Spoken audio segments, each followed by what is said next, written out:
Welcome to another episode of the Becoming You podcast. Today's topic, we're going to be talking about 8 reasons you are scared to invest in yourself. This is a topic that I explore in depth because obviously it's very relevant to my business.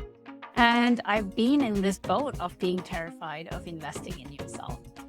So I talk to a lot of people who consider working with me as their coach, and not all of them end up saying yes. Now, for a few, sometimes that's because we're not a good fit, and I don't think that I can help them with their particular challenge or their goal that they're trying to achieve. But a majority of times, it's because of the 8 reasons that I'm going to be discussing with you today. It's actually because the person, the potential client, is scared to take that next step. And it has nothing to do with me or the program or the structure or the logistics of the program itself. There are very real fears inside of the potential client that stops them from saying yes. So that is what we are diving deep into today. And again, this is very relevant to my business because the more I speak to on this topic, the more I help my audience understand what's getting in the way of me maximizing my potential, what's getting in the way of my happiness.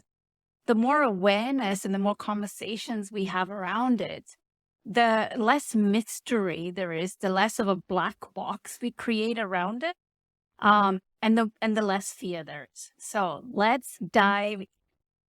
Okay, so before we talk about the reasons, we have to get clear on what does it mean to invest in yourself, right? What does that mean? Because I'm sure we're all thinking, well, I've invested in myself. Investing in yourself means that you're investing in your own potential. Now, we're all very familiar with the traditional forms of investing in yourself, which is mainly to get an education or to further our career. So, and coming from a South Asian family, we're all very, very aware of our parents or ourselves investing in some amazing, incredibly expensive universities, what I call brand name universities, right? And we are applauded and encouraged to invest in ourselves in that way. But I believe that the safety of that investment is attached to the actual brand, right? The actual university that you're going to. So it's somehow the risk and the fear is eliminated because you're getting something out at the end of it that is a very tangible achievement, like your degree certificate, like 4 years of education. You have something to show for it.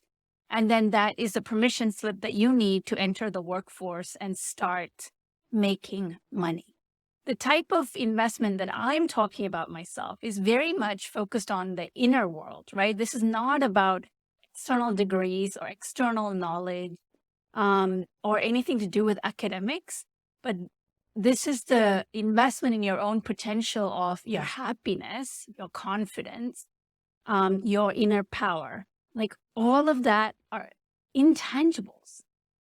And we are told time and time and time again that if we invest in the external, that the internal will take care of itself, right? But it's actually the other way around. It's when you take care of the internal that the external takes care of itself. We are taught the formula in all the wrong ways. We're told, oh, happiness will come. You just work hard, go to that university, get that degree, and happiness will just automatically land in your lap. Just marry that soulmate and have a family, and that will make you happy, right? We are taught that if you invest in things externally, then the internal world will take care of itself. Like the emotions that we are searching for and we are craving and yearning, which is, am I accepted? Am I understood? Am I seen? Am I heard? Am I important? Those are all the very human emotions all of us are constantly searching and yearning for. When we exist as a human, that's all we want to know. Do I matter? Do people understand me? Am I important? And we try to answer all of those questions by doing all the things that we do in life, like getting a family, right? Getting a family is really about, I want to feel and receive love. right? So the ultimate question we're asking yourself is, am I lovable? Am I worthy of being seen? And am I worthy of being loved? And the expression of that comes from getting married and having children, right? Am I worthy? Am I deserving enough? That is a human question that we all want answered, regardless of your gender, your culture, what country you're coming from, what religion you are. That is a universal human question, right? Am I worthy? Am I enough? And we try to fill that question or answer that question by going out and getting a degree, by going out and having a career, by going out and making all the money that we can, by having job promotions, by being recognized by our bosses. So ultimately, we're trying to answer an internal question by chasing after external things. And a lot of us, even when we get the external thing, it still doesn't fulfill the internal answer that we have.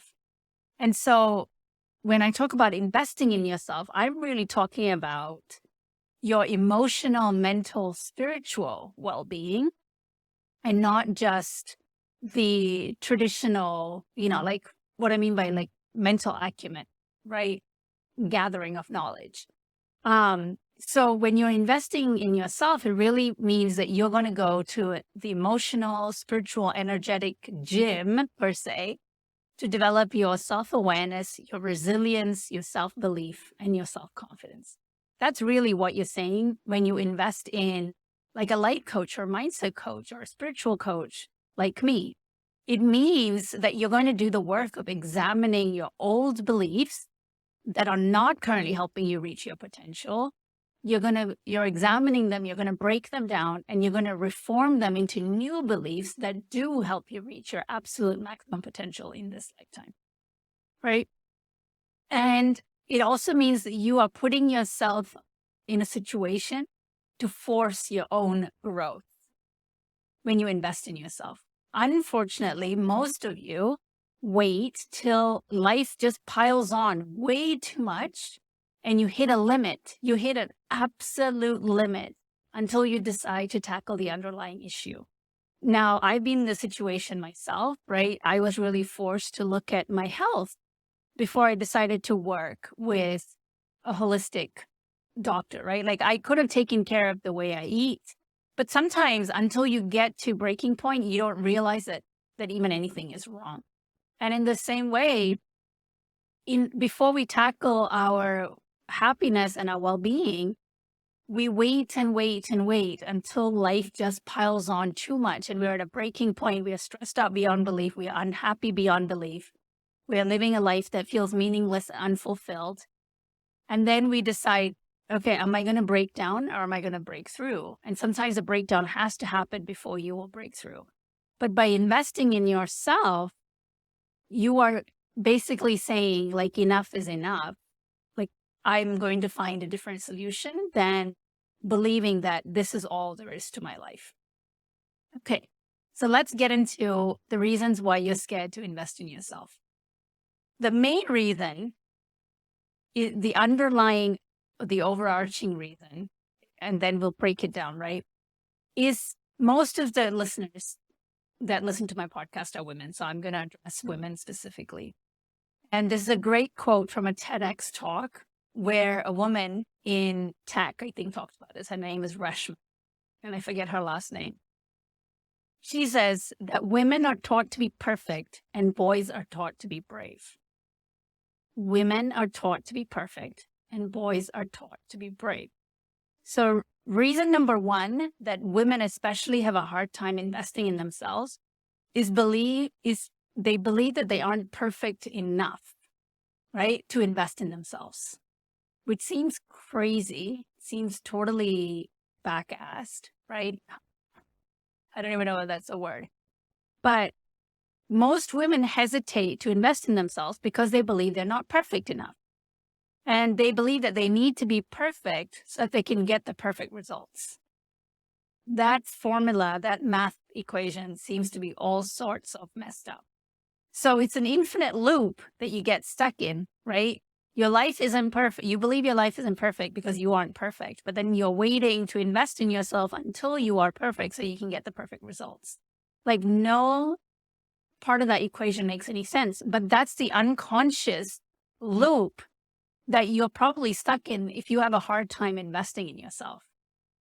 Okay, so one of the basic beliefs that most women carry is that I'm not good enough, I'm not perfect enough to do this for myself.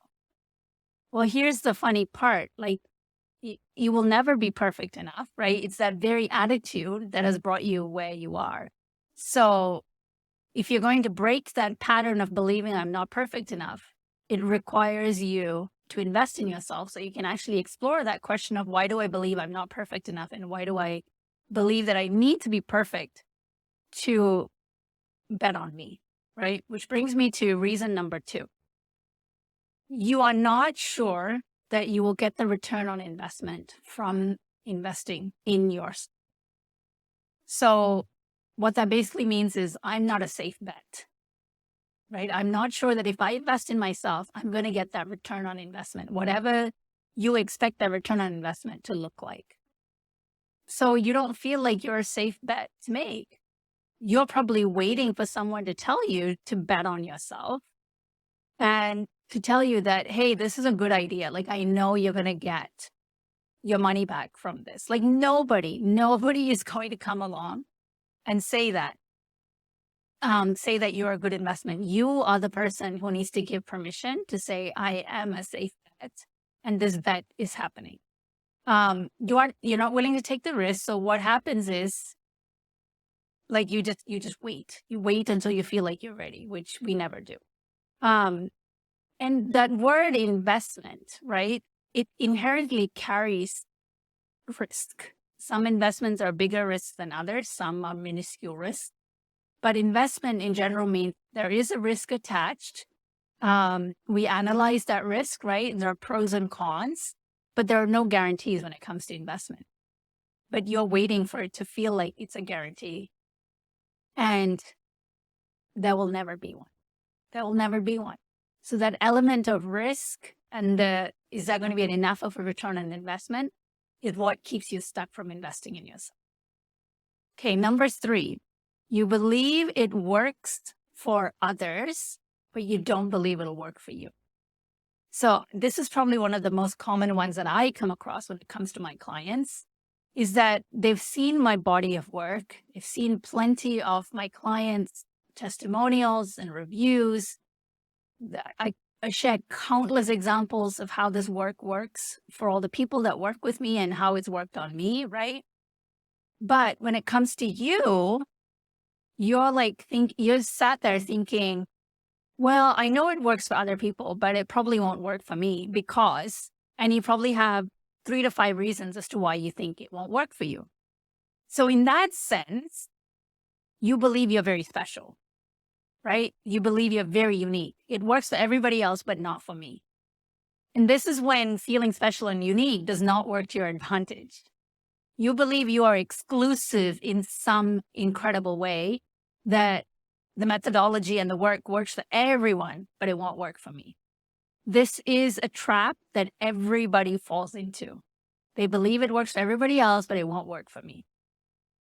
And you find reasons to prove that you are the exception to the rule, right? I am the really broken one, which then brings self-doubt and shame, right? So you remain stuck because you don't want to take the risk of investing in yourself to find out whether that's true or not. Like, what if I invest and then it still doesn't work? Then what does that mean about me, right?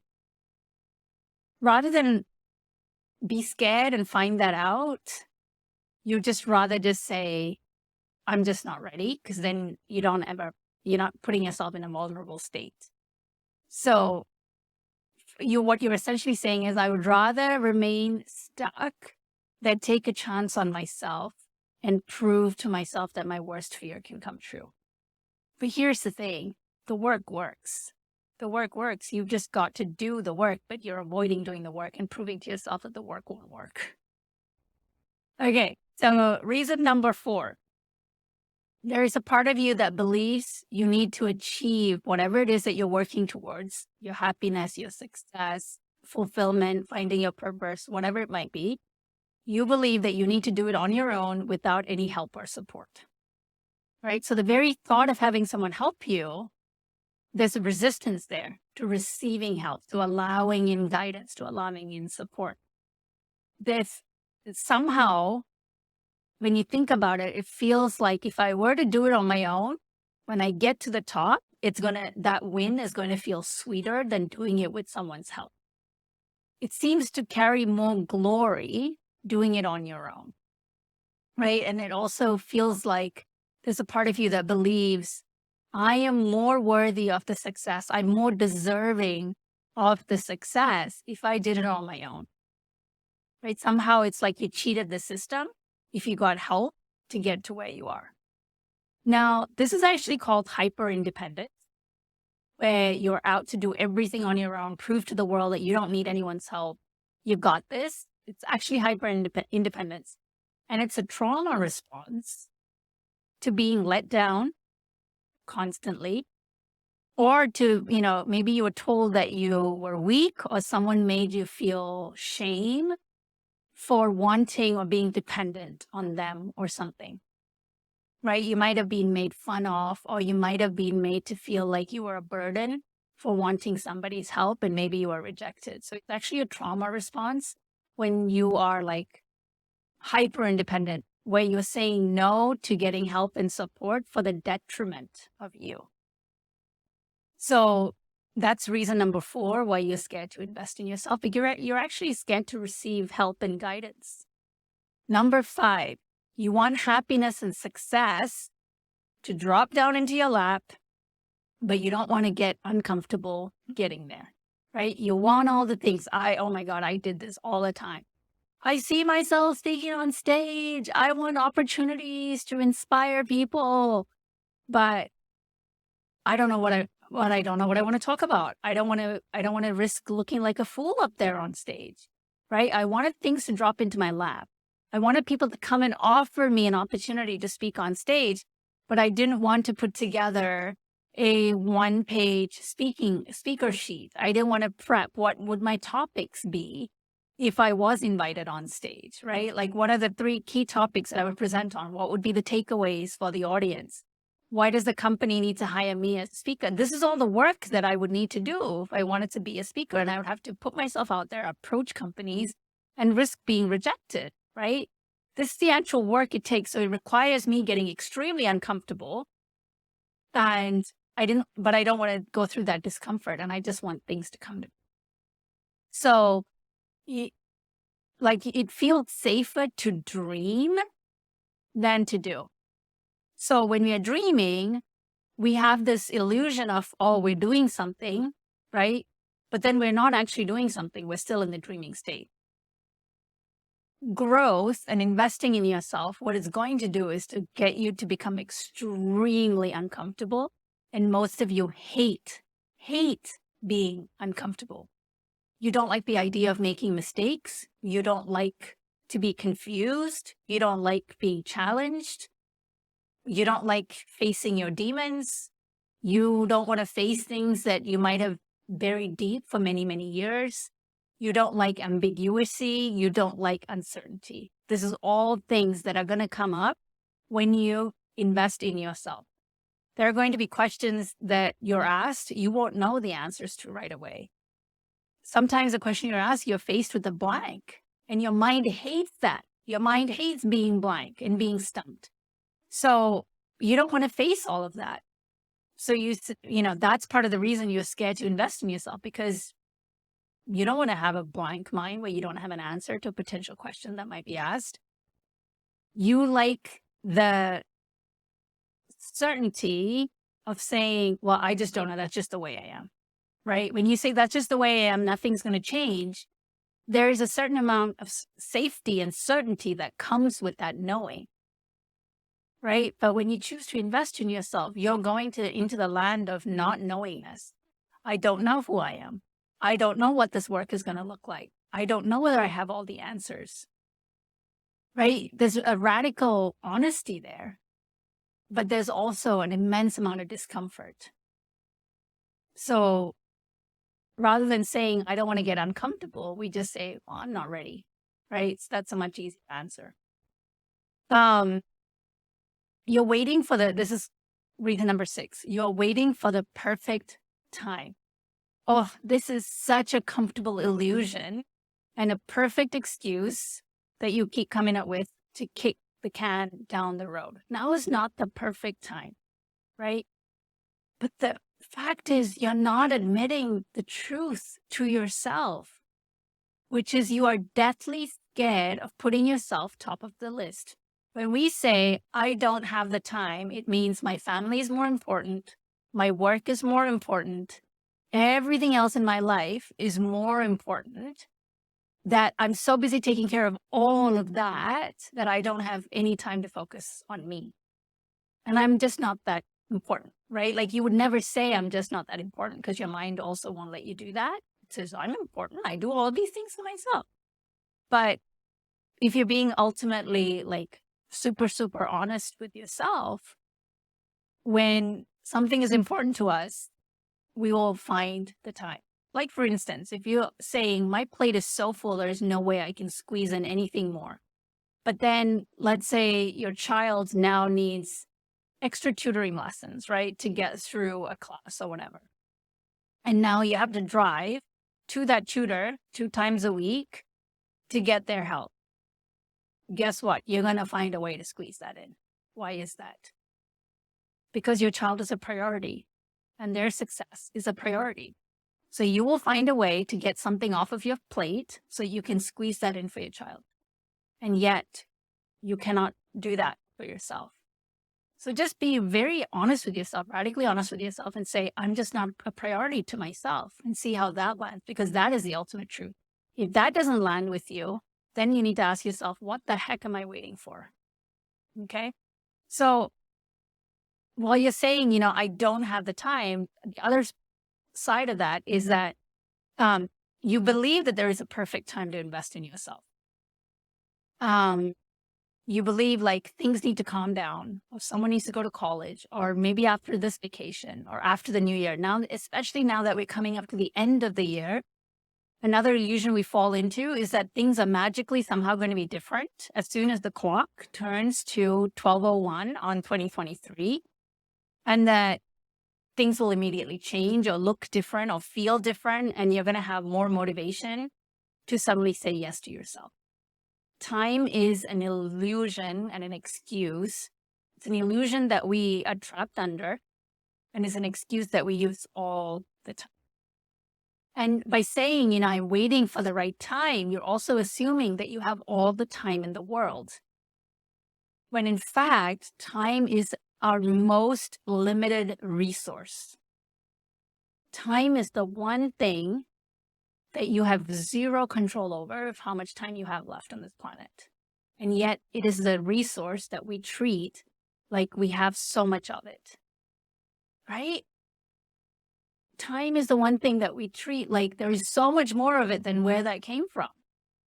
When in fact, money is the resource that we can always make more of.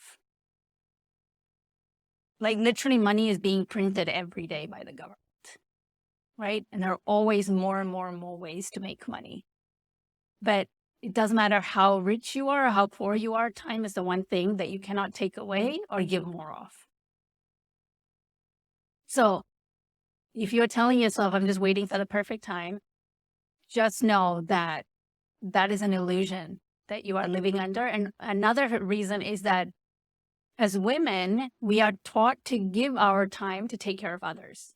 We are told that that's how we need to prioritize that time, that somehow we are worthy, more worthy as a woman if we give our time to take care of others.